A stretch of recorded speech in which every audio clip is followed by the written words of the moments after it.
Hello दोस्तों, मैं हूं पवर सिंह और आप सभी का मेरे सुरतरंग चैनल पर स्वागत है। दोस्तों, आप देख रहे हैं ये शानदार विद्यालय, ये राजस्थान के जालोर जिले का बागरा का सीनियर हायर सेकेंडरी विद्यालय है, जो जैन समाज द्वारा निर्मित करके आज से 70 साल पहले शिक्षा विभाग को डोनेट किया था। और इस विद्यालय का नाम है राजेंद्र सूरी राजकीय उच्च माध्यमिक विद्यालय। राजेंद्र सूरी जी जो जैन मुनि हुए, विख्यात प्रसिद्ध जैन मुनि हुए, और उन्हीं की चौथी पीढ़ी के उनके शिष्य डॉक्टर संयम विजय जी महाराज साहब आज इस विद्यालय में पधारे। मैं स्वयं भी यहाँ पर उपस्थित हूँ और बहुत ही विद्वान हैं। इनके अमृत वचनों को सुनने के लिए लोग लालायित रहते हैं। उनके साथ में उनके छोटे अनुज, सगे अनुज भुवनेश जी विजय जी महाराज साहब भी साथ में पधारे हुए हैं। तो इन बच्चों को और हम सभी लोगों को अपने ज्ञान से लाभान्वित करेंगे।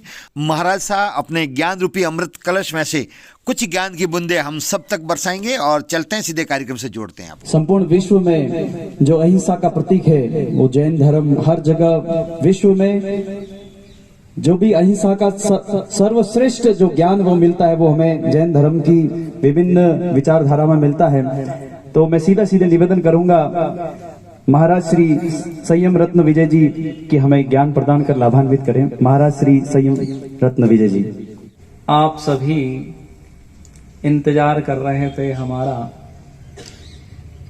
किसी चीज को पाना होता है तो इंतजार करना ही पड़ता है। कहते हैं कि जितनी गहरी प्यास होती है उतनी ही गहरी तृप्ति होती है। बिना प्यास के पानी मिलता है क्या? प्यास लगती है तो हम किसे ढूंढते हैं? पानी को ढूंढते हैं। आपको किसकी प्यास है? पानी की कि ज्ञान की? हाँ, पानी की प्यास बुझानी होती है तो किधर जाते हो? जहां पानी होता है वहां। और ज्ञान की प्यास होती है तो कहाँ जाओगे? जहां ज्ञान होगा वहां। ज्ञान किसके पास मिलता है? एक गुरु के पास होता है और दूसरा माध्यम होता है आपके पास जो किताब होती है, जो पुस्तक होती है। बिना पुस्तक के आप पढ़ नहीं सकते हैं। तो जिससे आपको ज्ञान प्राप्त करना है तो सबसे पहले बात ये आपके दिमाग में बिठाना होगा कि उसका हमें क्या करना है? सम्मान करना है। क्या करना है? सम्मान, रिस्पेक्ट करना है। यदि हम रिस्पेक्ट नहीं देंगे, सम्मान नहीं देंगे तो क्या कोई चीज हमारे पास आएगी? आपके घर कोई मेहमान आया और आपने उससे अच्छा नाश्ता पानी कराया, अच्छा सम्मान किया, वो मेहमान फिर आएगा कि अच्छे लोग हैं, भले लोग हैं, वहां जाना चाहिए। और मान सम्मान नहीं करोगे तो कोई आएगा क्या? कोई आने वाला नहीं। मेहमान को खिलाया पिलाया और फिर कहा कि क्या कभी तुम्हारे बाप के जमाने में ऐसा नाश्ता किया है? तो क्या आएगा वो? कभी खिला करके अपमान करना। जहां से आप ज्ञान प्राप्त कर रहे हो, जिससे आप ज्ञान ले रहे हो और जिस पुस्तक से आप ज्ञान ग्रहण कर रहे हो उसका सम्मान करना जरूरी है। तो कई लोगों की आदत होती है थूक लगाकर पलटते हैं। अपना थूक यदि किसी को लगाते हैं तो अपमान होता है ना। तो कभी भी कॉपी के, किताब के थूक नहीं लगाना। अपनी किताब को, अपने साहित्य को हमेशा कपड़े से ढक कर रखना, धूल न लग जाए ऐसे नहीं रखना, इधर उधर पटकना नहीं चाहिए। पुस्तक बोलती है कि नहीं बोलती है? ये बताओ। बोलती है? नहीं बोलती है? हम बताते हैं बोलती है। पुस्तक क्या कहती है कि हमारी रक्षा करो। किससे रक्षा करो? तो एक श्लोक है, उसमें लिखा है तेला द्रक्षेत जले द्रक्षेत रक्षित शिथिल बंधनात् मूर्ख हस्तेन दातव्यम एवं वदति पुस्तकम। कि जलाद रक्षेत यानी मेरी किससे रक्षा करो? जल से। पानी की बूंद किताब के लगनी नहीं चाहिए। पानी गिर गया किताब पर तो किताब का क्या होगा? खराब हो जाएगी। तेलाद रक्षेत, तेल से भी रक्षा करना चाहिए। यदि थोड़ा तेल लग गया तो कॉपी किताब खराब हो जाती है। रक्षित शिथिल बंधनात्, शिथिल बंधन यानी कि ढीला। एकदम कॉपी किताब को इधर खुली छोड़ दी, इधर उधर रख दी, ढक करके नहीं रखा तो वह कॉपी किताब भी खराब हो जाएगी। इसलिए हम जिस बुक से, जिस कॉपी से हम पढ़ रहे हैं, उसे कैसे रखना चाहिए? कपड़े में ढककर, ऊंचे स्थान पर, पैर लगना नहीं चाहिए, उस पर बैठना नहीं चाहिए, कागज में खाना नहीं चाहिए, कागज को फाड़ना नहीं चाहिए, कागज को जलाना नहीं चाहिए, कागज को इधर उधर पैर में आए ऐसे नहीं रखना चाहिए। तो ज्ञान का आप सम्मान करोगे तो आपके अंदर ज्ञान आएगा। तो किससे रक्षा करना है? पहले क्या बताया, किससे रक्षा करना है? दूसरा, तीसरा, खुले स्थान पर नहीं रखना, ढक करके, पैक करके रखना। कॉपी किताब होती तो उसके ऊपर कवर चढ़ा करके रखना। कवर चढ़ा कर रखते हैं तो वह सेफ रहती है, उसकी उम्र बढ़ती है।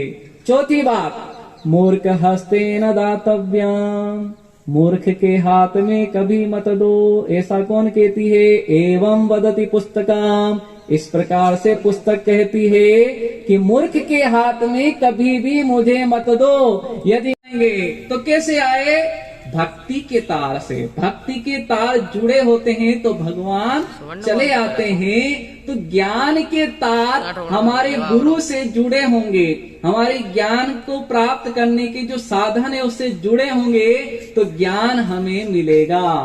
एक बालक था जिसे ज्ञान नहीं चढ़ता था, ज्ञान नहीं चढ़ता था। गुरुजी बहुत पढ़ाते थे लेकिन उसे याद ही नहीं होता था। गुरुजी को आया गुस्सा और कहा कि ला तेरा हाथ। जैसे ही उसने हाथ सामने किया, गुरुजी ने वो लकड़ी उठाई मारने के लिए। जैसे ही हाथ पे मारने लगे, गुरुजी की लकड़ी वहीं की वहीं रुक गई, मारा नहीं उसे। तो उस लड़के ने कहा कि क्या बात है गुरुजी, आपने मुझे मारा नहीं।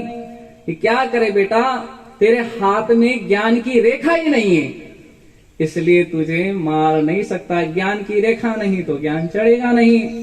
तो बड़ा उदास हो गया, पूछा गुरुजी से कि गुरुजी ज्ञान की रेखा होती कहाँ है? तो गुरुजी ने बताया कि बेटा यहाँ पर ज्ञान की रेखा होती है। तो वह जाता है घर पे, हाथ में चाकू लेता है और चाकू लेकर के अपनी हथेली पर चीरा लगा देता है। जहाँ ज्ञान की रेखा होनी चाहिए ना, वो चीरा लगा देता है और चीरा लगा करके हाथ खून से लथपथ हो जाता है। खून से सना हुआ हाथ लेकर के गुरु के पास जाता है और कहता है, गुरुजी अब तो मुझे ज्ञान चढ़ेगा ना। गुरु ने देखा कि क्या अद्भुत, इसके अंदर ज्ञान पाने की प्यास है, ज्ञान पाने की ललक है। तो उसने ज्ञान रेखा को बनाने के लिए अपने हाथ में क्या लगा दिया? चीरा लगा दिया। गुरु ने कहा कि बेटा तुझे ज्ञान चढ़ेगा, अवश्य ज्ञान प्राप्त होगा। और वही लड़का आगे जाकर के क्या बना? बहुत बड़ा संस्कृत व्याकरण को लिखने वाला बना। क्या नाम था उसका? पाणिनि। हाँ, ये समझदार है, इसे पता है इतिहास। पाणिनि ने कौन से संस्कृत व्याकरण की रचना करी? उसका नाम क्या था? पाणिनि ने जिस व्याकरण की रचना करी वह किस नाम से विख्यात है आज? बताओ, किसे पता है? अष्टाध्याय है। उसका नाम क्या है? श्री लघु सिद्धांत कौमुदी। क्या है? अष्टाध्यायी है, लेकिन उसका नाम क्या है? लघु सिद्धांत कौमुदी। वह पाणिनि शिव की आराधना करता है और डमरू बजता है और डमरू की ध्वनि को पकड़ करके उसमें से स्वर व्यंजनों को वह केचप करता है। और लघु सिद्धांत कौमुदी की रचना करने से पूर्व 14 स्वर 33 व्यंजन एक सूत्र में वह प्रतिबद्ध कर देता है। वह सूत्र कौन सा? किसी को याद है? किसी को याद है? नहीं याद है, मैं बताता हूं कि वह सूत्र कैसे बने। ऐ उन री लिक ए औ ऐ ओथ है वरठ लण यम गणनम झवय गणदस खप चटत चटत वकप यस सर हल इति महेश्वाणी सूत्राणी। पता चला? हाँ, पढ़ियो, माता ऊपर गया है कि नहीं? तो यह कौमुदी, जब आप संस्कृत व्याकरण का अध्ययन करोगे, कौमुदी का अध्ययन करोगे, तब जाकर के आपको पता चलेगा इसके अंदर ऐ उण अ ई उ और न हलंग हलंत होता है उसका लोप हो जाता है। अ ई उ ऐ उण रील रिक रील री। ए ओंग यानी कि ए और ओ। ऐ ओच ऐ ओ ऐ उण रील रिक ए ओंग ऐ ओच। हयवरट उसमें फिर बाद में व्यंजन चालू हो जाता है। हयवरट लण हयवरट यमगणनम झबगणदस झबगणदस ख फ चट तव क प य स स सर हल। इस प्रकार से स्वर और व्यंजनों का समावेश एक सूत्र में पाणिनि लिख देता है। फिर उसी से पूरी लघु सिद्धांत कौमुदी अष्टाध्यायी पूरी व्याकरण बन जाती है। अब आप देखिए, एक बच्चा जिसे ज्ञान नहीं चढ़ता था, जिसके हाथ में ज्ञान की रेखा नहीं थी, लेकिन ज्ञान को पाने की ललक थी, तो वह आगे जाकर के वह विद्वान बन गया। मात्र शिव जी के डमरू की ध्वनि को केचप करके उसने व्याकरण लिख दी। अब आपके पास तो सब बना बनाया है, सब रेडीमेड है, कोई इतनी मेहनत करने की आवश्यकता नहीं है। किताबों में लिखा हुआ है, मास्टर आपको पढ़ाते हैं, आपको याद करना है, एग्जाम देनी है और पास होना है। ज्यादा मेहनत का कोई काम नहीं। फिर भी यदि हम आलसी बने रहें तो हमसे बड़ा मूर्ख दुनिया में कोई नहीं, क्योंकि विद्यार्थिनों कुतः सुखम, विद्यार्थी को सुख नहीं होता है, और जो सुख को देखता है वह विद्यार्थी नहीं होता है। और विद्यार्थी वह होता है यदि कोई हमसे आगे बढ़ जाए तो उससे जलता नहीं।